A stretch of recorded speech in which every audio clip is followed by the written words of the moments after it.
오늘은 직분에 대한 설교를 합니다. 왜냐하면 오늘부터 신년 첫 주일까지 2021년을 섬길 목양 섬김이들 그 피택 일정을 가지려고 합니다. 이 일을 행하는 데 있어서 항상 말씀을 따라 행해야 되는 줄 믿습니다. 그래서 말씀을 나눌 거고요. 특별히 오늘 말씀을 통해서 교회 안에서 직분자가 누구인지, 그리고 우리는 왜 직분자를 세워야 하는지, 우리가 또한 그 직분자를 어떻게 대하는 것이 합당한지에 대해서 살피도록 하겠습니다. 여러분, 말씀을 들으면 우리 교회가 왜 임시 피택직을 세우는지 이해할 수 있을 것이고요. 오늘 추천하는 목양 섬김이는 어떤 사역을 하는지 그 또한도 이해할 수 있을 것입니다. 또한 여러 가지 분별력이 생길 거예요. 오늘 말씀 가운데 우리 모두에게 은혜가 넘치길 바랍니다. 아멘. 여러분이 만약 매우 중대한 논의가 이루어지는 그런 대화의 자리에 늦게 도착한다면 여러분이 그 자리에 도착해서 가장 먼저 무슨 일을 할 것 같습니까? 본능적으로 그때 해야 될 일이 뭐죠? 쉽게 말해 분위기 파악을 해야 됩니다. 지금 대화가 지금 어떤 흐름이 가는지 그 흐름을 읽어야 그 대화에 참여할 수 있고 그 대화들을 오해하지 않고 바르게 이해할 수 있을 것입니다. 오늘 본문이 그런 마찬가지예요. 오늘 본문이 데살로니가 전서의 마지막 끄트머리에 있는 내용이 됩니다. 그래서 분위기 파악을 하려면 최소한 5장 1절부터 조금은 살펴봐야 돼요. 한번 1절 볼까요? 형제들아, 때와 시기에 관하여는 너희에게 쓸 것이 없음은 주의 날이 도둑같이 이를 줄을 너희 자신이 자세히 알기 때문이다. 데살로니가 교회는 스스로의 죽음 혹은 주님의 재림의 날에 자신들이 준비되지 못하는 것이 아닐까라는 것에 대한 두려움이 있었습니다. 그래서 사도는 이 마지막 날, 주의 날을 어떻게 준비하는 것이 잘 준비하는 것인지에 대한 것을 알려주는 것이죠. 이건 매우 중요해요. 요즘 사람들은 웨일 다잉을 준비하잖아요. 그리고 어떻게 마지막을 마무리할지를 미리미리 준비하잖아요. 근데 이건 더 중요하죠. 우리의 영원한 운명과 관련이 있기 때문에 그렇습니다. 6절입니다. 그 내용이 어떤 내용인지, 어떻게 준비하면 좋을지를 말하고 있습니다. 그러므로 우리는 다른 이들과 같이 자지 말고 오직 깨어 정신을 차리치라. 정신 차리고 사십시오. 이것을 주님의 날이 오기 전에 우리가 살아야 될 모습이라고 말하고 있습니다. 근데 우리는 계시록에서 7교회를 살펴보면서 이 정신 차리라는 말이 특별히 4가지 명령으로 반복되는 것을 들었습니다. 그 말은 이거예요. 깨어 있어라, 주의하라, 회개하라, 충성하라. 이 말들은 깨어있는 삶의 다른 표현들이 될 것입니다. 근데 무엇이 정신 차린 삶이고 어떻게 우리는 깨어있을 수 있을까요? 그게 질문입니다. 너무 중요한 질문이에요. 8절을 보면 우리가 무엇이 깨어있는지에 대한 설명을 하고 있어요. 우리가 낮에 속하였으니 정신을 차리고 믿음과 사랑의 호심경을 붙이고 구원의 소망에 투구를 쓰자라고 말합니다. 지금 데살로니가 전서는 정신 차린 삶이란 믿음과 소망과 사랑의 삶이다 라고 말하고 있습니다. 이 주제는 고린도전서 13장에서 다루고 있고요. 계속해서 성경 전체에서 신자의 삶을 이 3가지 단어로 설명합니다. 믿음, 소망, 사랑으로 설명해요. 그렇다면 믿음, 소망, 사랑을 사는 삶이란 무엇일까요? 여러분, 우리는 너무 자주 들었던 주제라서 근데 그것이 무슨 의미인지 언뜻 잘 생각나지 않을 수 있습니다. 데살로니가 1장 3절에 보면 그 믿음, 소망, 삶에 대한 좀 더 자세한 설명이 있어요. 너희의 믿음의 역사와 사랑의 수고와 우리 주 예수 그리스도에 대한 소망의 인내를 하나님 앞에서 끊임없이 기억하미니. 참된 믿음의 삶이란 역사를 만드는 삶이에요. 그건 뭐냐면 삶과 일로서 그 믿음이 드러난다는 거예요. 믿음은 우리 마음에만 있는 게 아니라 믿습니다 라는 그것이 믿음이 아니라 그 믿음이 반드시 역사를 만든다. 즉 삶으로 일로서 드러난다. 그걸로 그것이 참 믿음이 무엇인지 드러난다 라고 말하고 있고요. 참된 사랑이란 형제를 섬기는 수고를 아끼지 않는 삶. 만약에 내 삶에 형제를 사랑하는 수고가 없다면 내게 사랑이 없는 것이죠. 그건 깨어있는 삶이 아니라는 것입니다. 그렇게 말하고 있고요. 참된 소망이란 모든 혼란 중에 믿음으로 사랑으로 살면 여러 가지 환란이 오고요. 고통스러운 일이 많이 닥치죠. 힘들지요. 근데 인내하면서 그걸 포기하지 않고 살아가는 삶. 그런 소망의 삶을 살아간다라고 이렇게 말하고 있습니다. 그러니까 깨어있는 삶이란 말로만 난 믿음이 있어, 소망이 있어, 사랑이 있어, 말로만 믿음, 소망, 사랑을 말하는 것이 아니라 삶과 일로서 형제를 섬기는 수고를 인내하면서 감당하는 삶이 깨어있는 삶이에요. 우리가 지금 마지막 날에 깨어있는 삶은 그거예요. 그것이 깨어있는 삶이고 우리에게 분명하게 성경 말하고 있습니다. 사랑하는 여러분, 깨어있습니까? 여러분, 깨어 계십니까? 한 해 동안 깨어 계셨어요? 그런데요, 더욱 중요한 질문이 있습니다. 어떻게 깨어있는 삶을 살 수 있을까입니다. 어떻게 우리가 깨어있을 수 있을까? 거기에 대해서 데살로니가 전서의 말씀은 뭐냐면 한 단어입니다. 따라합니다. 교회입니다. 교회로 말미암아 우리를 깨어있게 만들어준다고 말하고 있습니다. 11절 말씀 봐보세요. 오늘 말씀이에요. 그러므로 피차 권면하고 서로 덕을 세우기를 너희가 하는 것 같이 하라. 어떻게 정신을 차립니까? 온 교회가 피차 권면함으로 정신을 차린다 라고 말하고 있는 것입니다. 여기에서 이 권면하다라는 뜻의 의미를 좀 알 필요가 있어요. 이 권면하다, 성령님을 파라클레토스라고 이렇게 헬라어로 말하는데요, 여기서 이 권면하다는 이 파라클레토스의 동사형입니다. 우리는 믿습니다. 오직 성령님만이 말세에 우리 모두를 깨워서 깨어있는 신앙으로 만드는 줄 믿습니다. 그런데 그 성령님이 그 일을 하실 때 어떻게 하시냐면 성령님은 나를 통해 너를 깨우고 너를 통해 나를 깨우는 거예요. 그래서 교회를 통해 서로를 깨워서 깨어있는 신앙으로 서게 하는 것입니다. 성령님은 교회를 통해서 넘어진 자를 일으켜요. 이 중요한 진리를 놓치지 마십시오. 코로나 시대에 아까 기도할 때도 너무 중요한 기도인데 이 온라인으로 예배하고 여러 가지 이 상황이 되는 건 어쩔 수 없죠. 근데 혹시 이것이 공동체에 대한 중요성을 간과하는 것으로 간다면 지금 이 진리를 놓치는 거예요. 깨어 있을 수가 없는 거예요. 아무리 깨어서 홀로 신앙생활을 잘하려고 해도 안 되지요. 신앙생활은 혼자서 할 수 없습니다. 그리고 있잖아요, 교회는 혼자서 세울 수가 없습니다. 목사나 장로, 어떤 직분자 한 사람이 교회를 세우는 게 아니에요. 모든 성도가 서로를 도와주고 피차 권면하여서 교회가 세워지는 것입니다. 이걸 놓치지 마십시오. 그렇게 교회가 세워져요. 성경은 한 번도 우리에게 메가처치를 이루어라라고 교회의 목적을 준 적이 없습니다.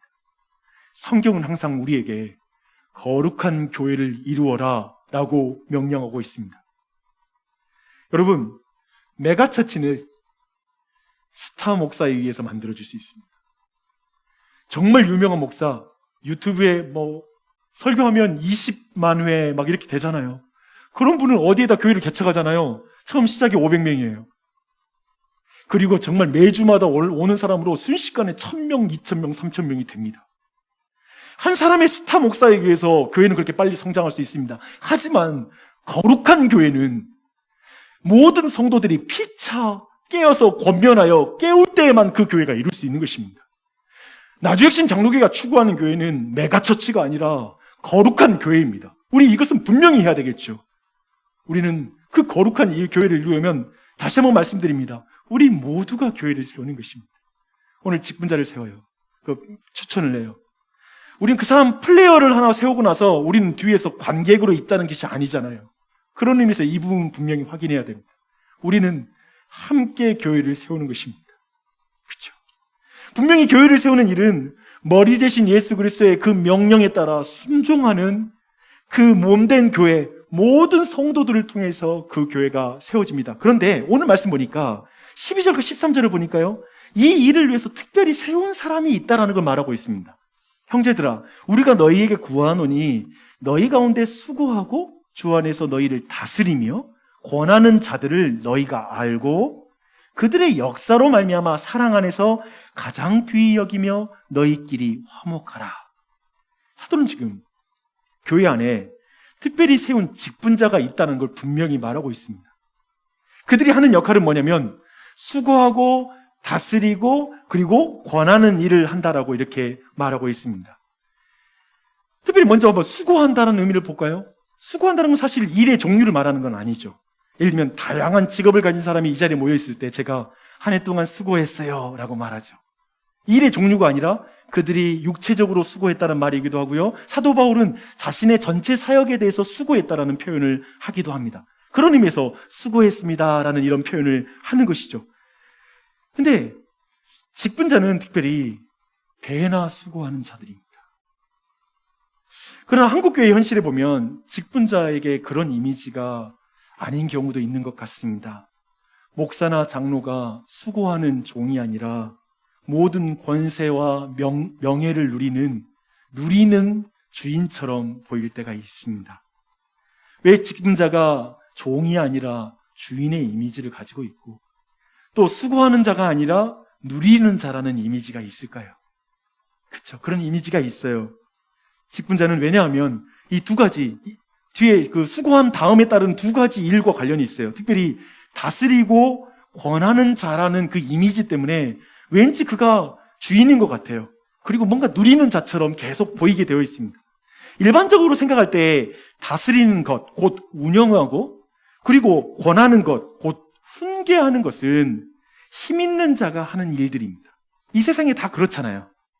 그래서 큰 회사든 작은 회사든 그리고 모든 것 작은 가게든 오너가 하는 일이 뭐냐면 전체를 운영하고 그리고 규칙을 세워서 규칙을 지키게 만드는 것, 직원들에게 그 규칙을 지키게 만드는 것, 이게 그들이 하는 일입니다. 그래서 교회를 다스리고 권하는 직분자는 끊임없이 본능적으로 우리는 교회의 오너처럼 보입니다. 그런데 이것은 성경적으로 다스리는 것과 권하는 것의 그 의미를 알지 못하기 때문에 갖는 오해입니다. 여기서 다스린다라는 이 말을 직역하면 선두에 선다라는 말입니다. 즉 교회의 직분자들은 앞장서서 본을 보이는 사람이다라는 뜻입니다. 앞장서서 본을 보이다라는 뜻이에요. 여러분, 앞장서서 본을 보이는 게 얼마나 어려운 일인지 몰라요. 그렇지 않습니까? 이 예를 들면 좀 이해하실 것 같아요. 디모데전서 3장에 보면 직분자의 자격에 대한 말을 하고 있는데요. 한 자격, 중요한 자격이 이런 자격이 있습니다. 자기의 자녀들을 다스릴 것이요 라고 말합니다. 잘 다스려야 된다. 여기서 다스리다와 지금 본문에 지금 나오는 다스리다가 동일한 단어를 사용하고 있습니다. 부모는 가족 안에서 늘 선두에 앞장서서 늘 본을 보이는 위치이죠. 막중한 책임이 있는 자리예요. 우리는 이젠 부모로서 부모가 얼마나 수고하는지 압니다. 근데 우리가 철없을 때, 아직 어렸을 때 부모님이 내 삶에 간섭하셔서 대학교 가는 문제라든지 여러 문제에 대해서 간섭하고 결정하니까 사실 지나치게 간섭하면 안 되지만요. 성경적으로 본다면. 그러나 여러 가지를 결정하는 위치니까 계속해서 권력자라고 생각합니다. 힘 있는 자다라고 생각하죠. 근데 자신이 부모가 되고 나면 부모의 무게가 얼마나 무거운지 이해가 돼요. 그래서 우리 부모님이 나 때문에 수고하셨다라고 생각이 들어요. 누렸다라고 생각이 안 들어요. 부모님이 부모 노릇하며 누렸어. 이런 말을 우리가 사용하지 않아요. 정말 우리가 수고했다라고 생각하죠. 예를 들면 이런 것으로 이해할 수 있고요. 마치 교회에서 교사만 해도 우리는 오늘 본문에 나오는 다스리다는 의미를 더 이해할 수가 있습니다. 유독 교회에서 교회 학교 교사를 하지 못하는 이유가 있습니다. 그리고 그걸 지속하지 못하는 이유가 있어요. 왜 그런지 아세요? 본이 되지 못한다고 생각하기 때문에 그렇습니다. 나도 너무 부족한데 내가 누구를 가르쳐. 그래서 교사로 들어가지 못하고, 왜냐하면 가리키는 자리이기도 하니까요. 본을 보이는데 직접적으로 연결되는 것 같으니까요. 그래서 이것 때문에 본이 안 된다고 생각하니까 직분도 지속하지를 못합니다. 나는 더 이상 하기 합당치 않아요 라고 이렇게 말하는 것이죠. 그런 의미에서 계속해서 우리가 추구하는 그 교회, 그리고 성경이 말하는 그 직분자의 다스림은 앞장서서 본을 보여서 나아가는 그 직분이기 때문에, 그런 개념이기 때문에 이것은 매우 수고하는 일이라고 볼 수 있을 것입니다. 더하여 권하는 것, 이 권하는 사역도 굉장히 동일합니다. 여기서 권하는 일은 다른 성경에서 볼 때 보면 훈계, 가르침, 충고, 경고, 심지어는 책망으로 번역되는 그런 단어입니다. 그럼 요즘 같은 시대에 여러분, 누구를 우리가 훈계해요? 훈계할 사람 없죠. 안타깝게도 요즘 같은 상황에서는 학교에서 심지어 선생님이 내 아이를 훈계했다고 교육청에 신고하기도 해요. 물론 선생님이 뭔가 잘못했다면 그럴 수 있겠죠. 근데 그렇지 않은 경우도 있는 것 같아요. 그래서 그런 일로 옆에 동료 교사가 어려움을 당하잖아요. 선생님 사이에서는 이제 확실하게 소문이 퍼져요. 이제 더 이상 아이들 인성교육하는 거 포기하자. 그거 그냥 들어갔다가 신고당하고 복잡해진다. 벌써 그것이 펴져 있기 때문에 더 이상 우리는 공교육에서 아이들의 인성 지도를 바라지도 않고, 그것이 만약에 들어가도 이것이 심각한 문제라는 걸 잘 알고 있습니다. 이제 우리 어떤 자녀, 교회에서도 어떤 자녀가 잘못해도 누구 한마디 말 못해요. 하지만 부모에게는 자녀를 책망할 수 있는 그 권리가 있죠. 심하게 책망하거나 육체적으로 책망할 때 심각하면 문제가 되겠지만, 우리는 기본적으로 부모가 자녀들을 혼낼 때 그걸 이상하게 생각하는 거 없습니다. 당연하다라고 생각합니다. 그런데 교회는 어떤가요? 교회에서 여러분은 서로 충고하고 경고하고 책망하는 게 가능합니까? 여러분 교회에서 그런 관계가 있습니까? 여러분 나주혁신 장로교회에서 개인적으로 충고와 경고, 책망을 받아본 적 있습니까? 혹시 담임 목사한테 직접적으로 충고와 경고와 책망 받아본 적 있습니까? 사실 담임 목사도 어려운데 우리 개개인이 알아요. 교회에서마저도 우리는 누군가에게 충고하고 책망하고 경고하는 거, 이거 어렵다는 거 압니다. 그런데 이 세상에서 내 자녀를 바로잡기 위해 충고하고 경고하고 책망하는 사람이 한 명도 존재하지 않는 것이 사실상은 비참한 일이듯이, 우리가 신자로서 이 땅에서 살아가는 내내 나는 누구의 충고도 안 들을 것이고, 내 주위에는 아무도 나에게 경고해 주는 사람도 없고, 아무도 나에게 격려해 주는 사람도 없다라고 생각한다면 그 신앙생활은 고아와 같은 신앙생활일 것입니다. 그래서 깨어 있을 수가 없죠. 잠들어도 깨워줄 사람이 없으니까요. 그런데 이 일을 하도록 구별된 자가 있다는 거예요. 이 일을 하도록. 그게 바로 직분자라는 것입니다. 오늘 본문에서 말하는 직분자는 구체적으로 다스리며 권하는 역할을 하는 사람이거든요. 그런 의미에서 이 직분자는 사실 장로를 말합니다. 그래서 우리 장로교에서는 가르치는 일을 하는 목사 장로와 교회 전체를 그 말씀에 따라 치리하는 치리 장로가 있습니다. 우리는 부모가 자녀를 책망할 자격이 있다고 생각하듯이 목사와 장로가 온 교회를 치리하고 책망할 수 있는 자격이 있다라고 생각하며 신앙생활하는 것이 합당할 것입니다. 그렇죠? 그런데 이 권하는 일은 사실상 다 큰 자녀들에게, 우리가 아이들 키워서 알지만 다 큰 자녀가 커갈수록 아이들 책망하는 거 쉽지가 않아요. 너무 힘든 일이에요. 그렇지 않아요? 감정적인 소비도 어마어마하고요. 그 긴장감에 이루 말할 수가 없습니다. 내 자식인데도 힘들어요. 부모라면 다 아실 것입니다. 근데요, 목사와 장로도 동일합니다. 왜 다르겠어요? 권하다가 애가 집을 뛰쳐나가면 어떡합니까? 너무 심하게 권하다가 애가 집 나가버리면 큰일 나잖아요. 목사들의 두려움이 뭐냐면, 책망했다가 여기만 교회인가? 교회 받고 다른 교회 가? 사실 이것 때문에 더 이상 교회에서, 사실상 솔직히 말하면 이것 때문에 더 이상 교회에서 징계하고 뭔가 권면하고 충고하고 이렇게 하는 일들이 거의 시행되지 않습니다. 저도 그 두려움이 있어요. 여러분 저한테 개인적으로 만나서 충고받은 적 있어요? 책망받은 적 있으세요? 거의 없으시잖아요. 내가 거의 안 했으니까.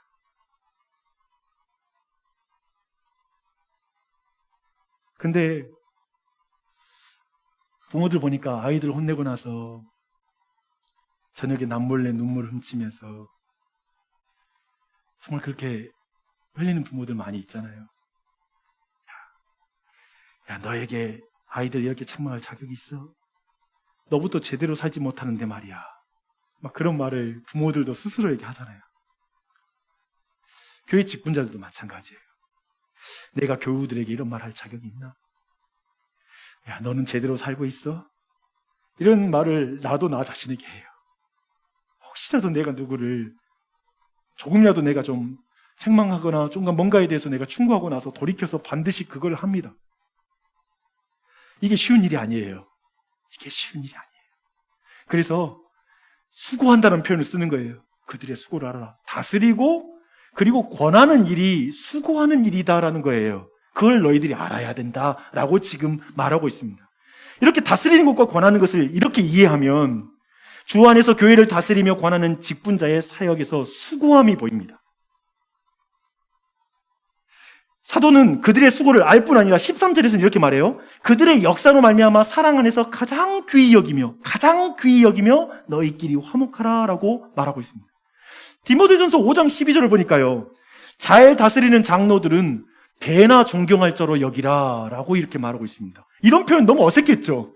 아니, 교회 모두 봉사하는데 왜 목회자야 아니면 가르치는 장로들만 배나 존경하라고 성경이 말하지? 막 이런 게 우린 궁금하잖아요. 평등주의가 우리 안에 가득하니까요. 그렇잖아요. 근데 여기에서 질문이 있어요. 여러분은 혹시 주변에 여러분 잘 다스리는 장로 아십니까? 목사 장로일 수 있고 치리하는 장로일 수 있기도 합니다. 혹시 잘 다스리는 장로 있어요? 그래서 여러분이 막 배나 존경하는 목사님과 장로님 혹시 주변에 계십니까? 여러분의 롤모델이 되는 거예요. 나 나중에 저 장로님처럼 될 거야. 저분처럼 장로 되어서 교회 섬기는, 정말 그게 나한테 너무나 꿈이야 라고 말하는 그런 분 말입니다. 그런데 안타깝게도 너무나 많은 분들이 직분자에 대한 어떤 아픈 기억들이 있습니다. 상처는 한두 가지쯤 있을 것이고요, 또 어떤 부정적인 이미지도 있을 것입니다. 삶의 모범이 되어 선두에 서는 직분자가 아니라 힘으로 누르고 말로만 가르치는 직분자를 만났을 때, 부모처럼 자녀를 사랑하여 책망하는 게 아니라 자기 분에 못 이겨서 자기를 사랑하여 내 마음대로 못한다고 책망하는 자를 만났을 때, 모범은 보이지 못하면서 교회를 다스리고 교회를 또 권하고 있는 목사와 장로가 교회를 운영하면 이사진처럼 보입니다. 모두처럼 보이죠. 늘 직원들의 노동력을 착취하는 오너처럼 보입니다. 그것만 착취하나요? 돈도 착취하겠죠. 그래서 그들이 수고하는 것처럼 보이지 않고 편해 보이는 거예요. 그렇잖아요? 섬기는 종이 아니라 권력을 가진 주인처럼 보입니다. 한국교회에서 혹은 한국사회에서 목사는 더 이상 배나 존경할 자가 아니라 배나 욕을 먹는 사람들이죠. 그게 현실이 아니겠습니까?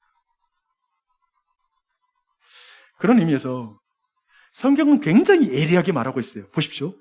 배나 존경할 잘 다스리는 장로들은 주 안에서 교회를 다스리는 자라고 말하고 있습니다. 주 안에서 교회를 다스리는. 그러니까 목사니까 배나 존경해야지 라는 이런 식의 태도가 아닌 것이죠. 주 안에서 잘 다스리니 교회가 그를 배나 존경하는 것이죠. 주 안에서 교회를 다스리며 권하는 자, 사랑하는 나주신 장로교회 교우 여러분, 박용주 목사는 이 말씀 앞에 가장 먼저 서야 하는 사람입니다. 제가 주 안에서 교회를 잘 다스리며 권하는 자였습니까? 지난 6년 동안, 이제 6년 지났으면 교인들이 알아주는 것이지 제가 저 주 안에서 잘 다스렸어요 라고 제 입으로 말할 일이 아니죠. 여러분이 말하겠죠. 그런데 제가 저를 평가할 때 분명한 것은 저는 너무나 부족한 목사라는 건 잘 알고 있습니다. 제가 잘 다스렸다는 건 제 평가로는 낙제점입니다. 누군가 이런 말 하더라고요. 요즘 같은 시대에 교회 개척에서 이렇게 분란 없이 이 정도 교회를 세운 거, 박용종 목사 실력 있어. 그런 말을 들으면 정말 민망합니다. 왜냐하면 저는 저를 조금 알고 있기 때문에 그렇습니다. 저는 설교문을 보통, 설교문만 쓰는 게 보통 5시간 정도 걸립니다. 그러니까 거의 한 장당 1시간 정도 걸립니다. 근데 그 원고를 쓰면서 그 글이 길어지는 이유가 뭐냐면, 그 글을 쓰면서 계속 저를 비추게 돼요. 너는 어떠냐? 너는 어떠냐? 오늘 이 부분에서 엄청 오래 걸렸어요. 한참을 생각했어요. 난 잘 다스리는 목회자였나? 난 정말 그런 목사였나? 라는 생각을 다시 한번 한 거예요. 이 설교를 준비하면서 저도 한참 생각했습니다. 근데 그러면서 이런 결론이 나왔어요. 저는 하나님의 은혜가 없으면 수고하지 않으면서 편하게 목회하고 싶은 사람입니다. 저는 성령님의 도움이 없다면 주 안에서가 아니라 육체의 본성을 따라서 목회하는 일의 전문가입니다. 저는 진리의 말씀이 없다면 수고하지도 않고 육체로 행하면서 뻔뻔하게도 교회에게 배나 존경할 자로 여겨달라고 말할 자입니다. 이건 내가 정확히 알겠더라고요. 확실히 저는 이건 알고 있습니다. 주 안에 사랑하는 여러분, 저는 이 시대에 목사라는 타이틀이 그렇게 중요하지 않다고 생각합니다. 어떤 직분자의 이름, 타이틀 중요하지 않다고 생각해요. 주 안에서 그 직분을 잘 행하는 것이 중요하다고 생각합니다. 지금 이 시대는 목회자가 적어서의 문제가 아니라 주 안에서 목회를 행하는 자가 적기 때문에 문제가 아닌가 싶습니다. 목사가 주 안에서 목회하지 않으면 어떻게 되는지 아세요? 온 교회가 고통을 받아요. 그 목사 한 사람은 교회 전체예요. 그래서 여러분 저를 위해서 기도 많이 해야 돼요. 어떤 것보다는 기도를 많이 하고 나서 여러분 저에게 말씀해 주세요. 왜냐하면 사실상 목사 힘을 빼서 평등한 교회를 만들지 어떨지 모르겠지만 그것이 문제가 아니라 목사는 중요해요. 진짜 중요해요. 여러분의 신앙에서. 그래서 목회는 늘 살얼음판을 걷는 것 같습니다. 여러분은 목사를 위해 기도 많이 하셔야 됩니다. 이것이 저는 저희 교회가 임시 피택직을 세우는 이유입니다. 교회를 안정적으로 성장시키기 위해 직분자가 필요합니다. 안정적으로 성장시키기 위해 심지어 직분을 돈을 받고 팔기도 합니다. 직분자 많이 세워서 헌금도 많이 하게 하고 하는 것이죠. 그런데 직분자가 주 안에서 직분을 행하지 않으면 교회가 세워지는 것이 아니라 교회가 무너집니다. 갈등합니다. 여러분, 교회에서 한번 그런 걸 경험하신 분이라면 이 말 이해할 거고, 안 그런 분은 그렇게 그게 심각한 문제인가요? 진짜 그런단 말이에요? 직분자 때문에? 그렇게 말할 거예요. 특별히 1년 임기이긴 하지만 이번에 우리가 세우는 목양섬기위는 목사 장로와 함께 교회를 다스리고 권하는 일을 행하는 직분자입니다. 제가 보니까 그렇더라고요. 목사든 장로든 모범을 보이고 권하는 사역을 하지 않으면 정말 이사가 됩니다. 당회는 이사회가 돼요. 거의 말씀 훈련도 없고요. 그리고 다른 사람 섬기는 것도 없고요. 그냥 전체 교회 중요한 걸 결정하는 자리에서 큰 소리 치는 사람이 돼요. 진짜 그럴 수 있어요. 한국교회의 직분의 타락은 여기에 발생했습니다. 사랑하는 여러분, 할 일은 하지 않고 쉽고 편한 것만 취하면 교회는 세워지지 않습니다. 절대 그렇지 않아요. 직분자가 정말 바르게 서야 돼요. 목사든 장로든 집사든 직분자가 자신의 크로스를 지지 않고 크라운만 취하려고 한다면, 자신의 십자가를 지지 않고 존경만 받으려고 한다면 그 직분자가 온 교회의 십자가가 됩니다. 짐이 됩니다. 무거운 짐이 됩니다. 제가 목사로서 제 자신을 그렇게 솔직히 고백합니다. 제가 여러분 짐이 될 수 있어요. 이 교회의 짐이 될 수 있어요. 우리 교회가 일반적으로 나이가 되면 주는 집사를 주지 않는 이유도 여기에 있습니다. 일을 하지 않는 직분이란 성경에 존재하지 않아요. 근데 한국 교회는 어떻게 되냐면 그냥 교회 들어와서 이제 결혼만 했으면 집사직을 주는 거예요. 일은 안 해요. 물론 일하신 분 계십니다. 오해하지 마십시오. 근데 여러분 주의하십시오. 모든 성도는 교회에서 자신의 은사에 따라서 봉사할 수 있어요. 하지만 모두가 직분자가 될 필요는 없어요. 마치 사람의 몸에서 손이 2개면 되지 손이 3개일 필요는 없잖아요. 모두가 목사가 되려고 하면 어떻게 해요? 모두가 장로가 되려고 하면 어떻게 해요? 모두가 집사가 되려고 하면 어떻게 해요? 그 역할과 그 위치에 책임을 다하는 자가 서야 되는 것이죠. 그 역량과 그것을 실질적으로 수행할 수 있는 사람이 세워져야 되지, 이름뿐인 직분자가 세워지면 복잡해진단 말입니다. 일은 하지 않고 이사가 되고 일은 하지 않고 모든 걸 참견하게 된단 말입니다. 그러면 교회가 질서가 깨지게 되는 것이죠. 결국 일하지 않고 타이틀을 갖는 분위기가 한국 교회를 무너뜨린 중요한 이유가 되었습니다. 흔히 교회가 직분자를 존경할 수가 없는 거예요. 나이가 되었으니 집사가 되고, 그리고 오래 교회를 다녔으니 장로를 세우는 분위기가 되면 교회는 세속화를 피할 수가 없습니다. 이런 시간이 기준이 되면, 시키면 돈이 기준이 안 되란 말이 어디 있어요? 교회 헌금 많이 하면 그 사람이 믿음 좋은 것이죠. 그럼 장로로 세워야죠. 아니, 그렇게 되면 세상적으로 성공하여 하나님의 복 받은 걸 증거로 세상에서 교수도 되고 대학 총장도 되고 세상에서 이렇게 높은 승진한 사람이 됐는데 그 사람을 장로로 세우지 말라는 기준이, 그렇게 기준 세우지 못할 법이 어디 있어요? 시간도 법인데 오래 교회 다니면 장로가 될 수 있는데. 그렇잖아요. 지금 그런 기준이 되면 교회의 직분자가 세워지면, 그들이 교회의 직분자가 세워지면 그들은 그 기준으로 교회를 세워요. 돈으로, 어떤 시간으로, 어떤 자격과 그 역량이 안 됨에도 불구하고 그렇게 교회를 그런 기준으로 사람들을 바라보게 됩니다. 주 안에서 사역하는 것이 아니라 세속적인 가치 안에서 사역을 하게 됩니다. 앞장서서 모범은 보이지 못하는 것이죠. 그러면 그에게서 우리는 권력자의 이미지가 풍기기 시작합니다. 예수님을 닮아가는 제자가 아니라 사업가의 이미지를 갖게 됩니다. 거대하게 뭔가 기업을 운영하듯 교회를 운영하는 느낌을 갖게 됩니다. 따뜻한 목양적 이미지가 아니라 아버지와 같은 사랑을 가진 이미지가 아닌 것이죠. 여러분, 그런 의미에서 좀 약간 내가 부정적으로 이야기했지만 이 직분자는 교회에 엄청난 영향을 끼칩니다. 긍정적으로도 그렇습니다. 교회를 완전히 바꿔놔요. 그게 14절, 15절이에요. 또 형제들아, 너희를 권하노니 게으른 자들을 권계하며 마음이 약한 자들을 격려하고 힘이 없는 자들을 붙들어주며 모든 사람에게 오래 참으라. 삼가 누가 누구에게든지 악으로 악을 갚지 말게 하고 서로 대하든지 모든 사람을 대하든지 항상 선을 행하라.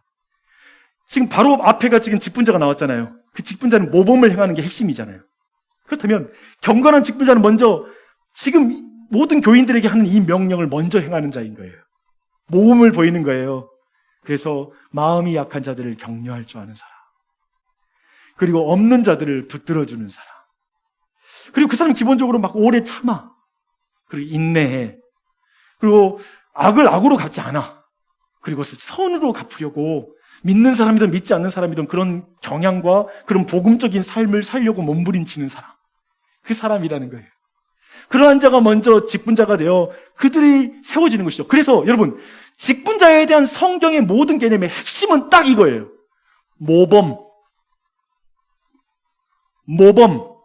모범적인 그리스도인, 경건한 어른이 되는 거예요. 모두가 모델화 시킬 수 있는 사람. 그래서 추천을 할 때에도 여러분, 따르고 싶은 사람을 추천하는 거예요. 그리고 좋은 모범을 여러분 따르고 싶고, 또 한편에 그가 따끔하게 충고해도 그 충고를 따르고 싶은 사람. 근데 그 사람이 나의 어떤 단점을 말하더라도 나는 그 사람의 말을 들을 수 있을 것 같아. 내 안에 신앙적인 문제를 지적하면 내가 받아들일 수 있을 것 같아. 그 사람을 추천하는 거예요. 그게 추천에 대한 기준이 됩니다. 매우 중요하죠. 특별히 목양 섬김이는 말씀과 기도로 하나님의 은혜를 받는 특징을 가지고 있어야 됩니다. 그리고 마을과 그 성도들 교제의 모임에 가면 그런 사람이 있잖아요. 그 사람이 오면 은혜로워져. 분위기가 말씀 쪽으로 가게 돼. 막 다른 이야기 하다가 말씀으로 마음이 향하게 만들어줘요. 그래서 저분에게 신앙 상담하고 싶구나, 나 저분하고 좀 이야기 좀 하고 싶어, 내 기도 좀 부탁하고 싶어, 내 안에 있는 이 깊은 우리 부부의 문제를 저분한테 상담하고 싶어 라는 그 이미지를 가지고 있는 거예요. 이 말씀 들으니까 갑자기 추천할 사람이 없어지시죠. 다른 한편으로 박영주 목사는 자신도 불완전하면서 지금 장로의 기준을 굉장히 높여놓음으로 영원히 장로 없이 목회하고 싶은 것인가? 뭐 이런 오해를 할 수도 있어요.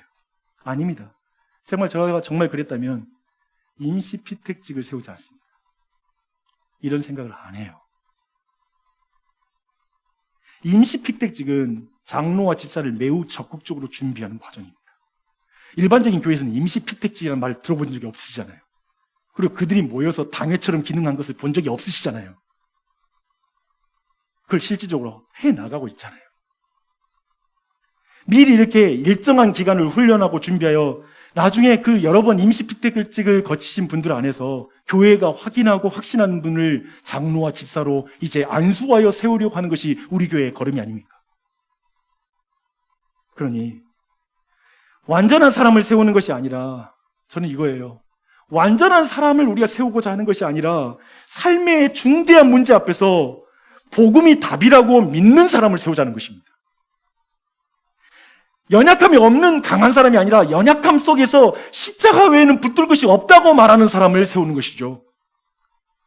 힘든 일이 없는 사람이 아니라 힘든 일이 닥치면 꼭 그래도 말씀 봐야 될 것, 더 기도해야 될 것 같아 라고 기도로 결론이 돌입하는 사람을 세우자는 것이죠.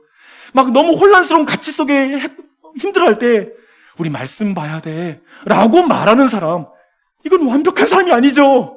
그러한 믿음, 최소 그 말씀에 대한 믿음과 복음에 대한 확신을 가지는 사람을 직분자로 세우는 것이죠. 이에 대한 증거가 접니다. 박용주 목사입니다. 아시지 않습니까? 제가 완벽한 사람이 아닙니다. 근데 혹시 여러분이 느끼셨을지 모르겠지만 저는 예수밖에 없다라고 고백합니다. 저는 예수님밖에 없습니다. 목회하며 결론은 뭐냐면 내 삶에 예수밖에 없다라는 고백이 없으면 난 목회 실패한 거고 그것이 내 안에 있으면 난 지난 6년 잘한 거야 라고 저는 그렇게 생각합니다. 목사 자격 스스로 별로 없다고 생각하죠. 하지만 제 안에 이건 있습니다. 제가 생각하는 목사는 교회에 앞장서서 모범을 보여 교회를 다스리는 게 목사고, 아버지처럼 사랑으로 성도들을 권면하여 바르게 잡고자 하는 그 마음의 중심을 가지고 있는 게 목사고, 저는 그건 포기하지 않겠습니다. 이 말은 제가 그렇게 잘한다는 말이 아닙니다. 불완전한데 이 기준은 놓치지 않겠습니다. 그래서 난 더 예수님 붙잡으면서 그 목회의 길을 걸어가겠습니다. 교인들도 잔뜩 부담되죠. 목양성김 막 추천받고. 어제 한 분이 35살이 안 돼서 마을장인데 자격이 안 돼서 안 됐다고 제가 연락 좀 드렸어요. 그러니까 정말 다행이에요. 근데 어떤 마음인지 알죠. 직분이란 게 부담돼요. 그냥 되게 무거워요. 힘들어요. 알죠. 근데 여러분 이거 하나, 그래서 직분의 기준을 낮춰가지고 우리 교회 목양성김이는 임시 피택직이니까 사역도 줄이고 다 훈련도 줄이고 이렇게 그냥 평이하게 그 수준에서 해. 그게 우리를 온전히 세우고, 목사가 만약 그런다고 생각해요. 여러분의 목사가 난 불완전하니까요 그냥 목회를 그냥 이렇게 수준 낮추게 해서 할래요. 그럼 여러분이 참지 못할 거예요. 목사님 그러면 안 돼요 라고 말하겠죠. 그렇다고 해서 제 부족한 거 모르는 게 아니죠. 그럼 여러분의 입장에서는 목사를 위해서 더 기도해 주겠죠. 우리 목사님 많이 부족합니다. 주님이 도와주십시오. 그러겠지요. 마지막으로 제가 아주 강한 말씀, 많은 사람이 오해하는 말씀 하나 나누고 말씀을 마무리하겠습니다. 제가 목회하는 내내 한 번도 설교하지 않은, 제 기억에는 인용하지 않은 말씀입니다. 갈라디아서 6.6절입니다. 가르침을 받는 자는 말씀을 가르치는 자와 모든 좋은 것을 함께하라. 가르침을 받는 자는 말씀을 가르치는 자와 모든 좋은 것을 함께하라. 저는 이 말씀을 하면 교인들이 박용주 목사도 어쩔 수 없어. 결국 자신한테 잘하라고 말하는구나. 나는 이렇게 오해할까 봐 너무 그게 두려워서 이 말씀을 인용도 못했습니다. 왜냐하면 이 시대가 그렇게 오해합니다. 정말 이런 말 보면 뒤집어집니다. 또 목사가 받아먹으려고 그러고. 그렇게 쉬운 말씀이잖아요. 하지만 하나님의 말씀이니 피하지 않고 전하겠습니다. 우리 교인들은 제가 그렇게 피하지 않고 해석하기를 원하는 줄 믿습니다. 사실 제가 이 말씀을 오늘 인용하는 것은 좀 이 말씀을 제가 좀 확대해서 설명하면 모든 게 여러분에게 이해되기 때문에 그렇습니다. 우리 교회는 수많은 봉사자가 있습니다. 특별히 한 해 동안 코로나19 상황 속에 수고해준 목양성김, 사역성김들이 있습니다. 그리고 마을장들이 있습니다.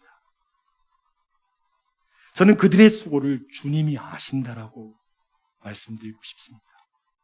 주님이 아십니다. 제가 집에서 어떻게 식사 대접이라도 하고 싶은데 코로나 상황 때문에 그것마저도 막 힘든 거예요. 속상해요.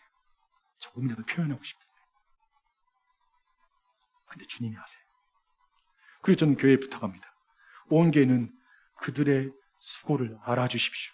오늘 말씀 말합니다. 알아주십시오. 그리고 그들의 수고를 귀히 여기십시오. 그들은 여러분에게 알아달라고 봉사한 건 아니에요. 하지만 교회는 교회의 봉사자들의 수고를 알아줘야 돼요. 그리고 그들의 역사로 말미암아 사랑 안에서 가장 귀히 여겨주십시오. 그들의 역사로 말미암아. 그들 외에도 예배 안에서 음향으로, 영상으로, 악기로, 찬양으로, 안내로, 봉독과 기도로 수고하는 이들이 있습니다. 때로는 온 교회가 예배하는데 방해가 될까봐 정작 자신은 예배에 집중하지 못하고 그 봉사 일을 향한 사람들이 있습니다. 여러분, 이 영상과 자막, 지금 화면 나가고 있지요? 모든 것이 당연한 것이 아닙니다. 오늘도 예배 직전에 전체 불이 다 나가 있는 거예요. 이게 전체 정전이 돼가지고 정신없이 예배를 준비하는 거예요. 그들의 수고를 알아주십시오. 그리고 모든 좋은 것으로 함께 해주십시오. 좋은 것으로. 밥도 사주세요. 연말 되면 직분자들에게 커피 사주세요. 해주세요. 또한 주일학교 교사도 있습니다. 그들은 주일 아침이면 더 자고 싶고 그들도 그들 자녀 때문에 정신없어요. 제가 천천히 보니까 자기 자식들 때문에 정신없고 그들 챙기는데 시간 없어요. 자신도 제대로 서지 못했다라는 자괴감을 교사들은 그걸 껴안고 살고 있어요. 그런데 그 교사를 감당했습니다. 그들에게도 코로나는 닥쳤습니다. 나만 코로나 닥친 게 아니에요. 그래도 그들은 그 일을 감당했습니다. 그들의 수고를 귀히 여기고 알아줘야 됩니다. 그게 교회예요. 담임 목사만이 아니라 우리 정 목사님도, 홍강도사님도, 오늘 부임하는 한 목사님도 귀히 여겨주십시오. 그리고 알아주십시오. 이번에 이것을 좀 작게나마 적용할 수 있는 방법이 있습니다. 이번에 여러분 옆자리에 어메이징 박스가 있죠. 그것을 또 여러분이 그 사랑을 좀 실천했으면 좋겠습니다. 아이들과 함께 오늘 예배 마치고 가족회의 하세요. 그리고 나서 누구에게 이번에 감사를 표현해야 될까? 리스트를 한번 만들어 보세요. 그리고 이걸 어떻게 선물을 사줄까? 아이들과 계획하세요. 가족들과 계획하세요. 다 교육이에요. 그리고 좋은 것들이에요. 뭐냐면 모든 섬기는 자들로 좋은 것을 나누는 것은 성경에 순종하는 것이고 우리가 구체적으로 아이들에게 믿음의 본을 보이는 거예요. 한번 가족들끼리 모여서 해보세요. 좋아요. 행복해요. 그리고 그것을 이제 같이 아이들 손잡고 선물을 와서 이제 바구니에다가 여기 박스에다가 하나하나 넣을 때 그것 자체가 아이들이 교회를 이해하는 거예요. 그리고 우리 자신이 교회가 뭔지를 경험하면서 그 기쁨을 누리는 거예요. 그리고 24일 날 우리 각자가 그 선물을 받으면서 그 사랑과 은혜, 우리가 써놓은 메시지 하나하나 가운데 모든 사람이 기뻐하는 거예요. 그것을 우리가 실천하는 거예요. 직접 대면하지 못하지만 우리 모두에게 큰 기쁨이 될 줄 믿습니다. 이렇게 교회가 직분자를 중심으로 서로 권면하고 덕을 세우는 것이 우리에게 어떤 특권과 책임을 주는지 16절로 18절에서 이렇게 말씀하고 있습니다. 함께 말씀 읽고 마칠게요. 시작. 항상 기뻐하고 쉬지 말고 기도하라. 범사에 감사하라. 이것이 그리스도 예수 안에서 너희를 향하신 하나님의 뜻이니라. 교회의 직분자로 말미암아 온 교회에 기쁨이 넘쳐나길 바랍니다. 그러기 위해서 그들을 위해서 기도하는 여러분이 되시길 바랍니다. 모든 상황 속에서 그들로 인해 감사하시길 바랍니다. 그리고 또 그 동일한 일이 서로 옆에 있는 지체에게 또한 그 일이 이루어져야 될 줄 믿습니다. 그것이 교회를 향한 하나님의 뜻임을 믿습니다. 아멘.